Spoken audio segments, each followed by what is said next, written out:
Katie, I just wanted to let you know how much I enjoy having your son in Sunday school class. Tristan, he's amazing. We're studying right now. We're doing some hard life questions, and he surprises me all the time with some of his responses. And he's always willing to participate. I've seen him mature so much over the last couple of years. He's ignoring us. Except for now. But, you know, he's really matured, and I enjoy having him. And that's one thing I feel that we need to communicate with parents. And let's face it, when you're a Sunday school teacher, 99% of the time you don't get to see the parents. And even as a school teacher, you know, you're kind of limited as to when you see them.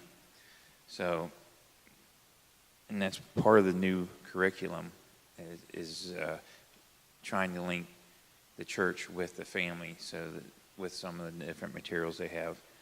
And so I also know that not that long ago you expressed what this church means to your son and to you. You want to share with us? Absolutely. I just want to remind you of when we first started coming here. First of all, he was a lot smaller.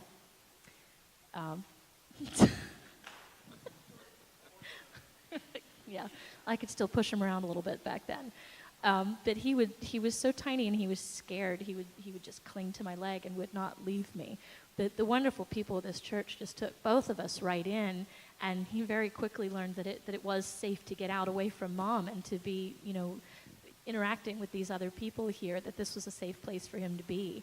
And very soon after that, I started seeing him be able to do things like talk to waitresses in restaurants, for example, which may not sound like that big a deal, but for some people, that can be a big struggle, just talking to this strange person. And at a very young age, he was ordering his own food, you know. So, I mean, yeah, okay, that's no big deal now, but back then it was kind of a big breakthrough.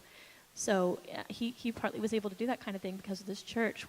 You guys have taught him responsibility. You've let him, you know, take responsibility for some important positions in this church, and he really has matured a lot. You know, just having this example of love and respect in the people of this church, and in the people that work specifically with the youth and with the children of the church that have been willing to give their time and to help him through things. You know, there are a lot of negative influences on kids' lives, and it's important to have that balanced out here in the church, to me. So ever since he was little, I've prayed that he would become a man after God's own heart, and this church is helping him to do that.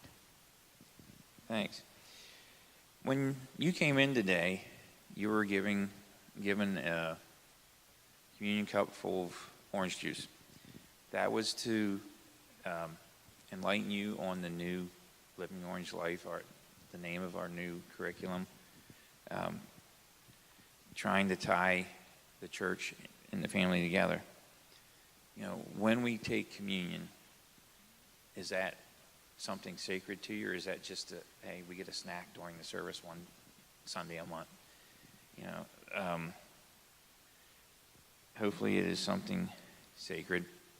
When we baptize children in this church, or confirm them, you know, confirm them, we take a vow as a church. If you will open your hymnals to page 40. Next slide, Justin. I'm going to read this. About halfway down the page, the pastor addresses the congregation. Do you, as Christ's body, the church, reaffirm both your rejection of sin and your commitment to Christ? And we answer, we do. Will you nurture one another in the Christian faith and life, and include these persons, being the people being baptized, now before you in your care? With God's help, we will proclaim the good news and live according to the example of Christ. We will surround these persons with the community of love and forgiveness. that they may grow in their service to others. We will pray for them, that they may be true disciples who walk in the way that leads to life. You know, that, when we say we do, it's a vow. So, you know, we need to take that just as serious as what we take communion.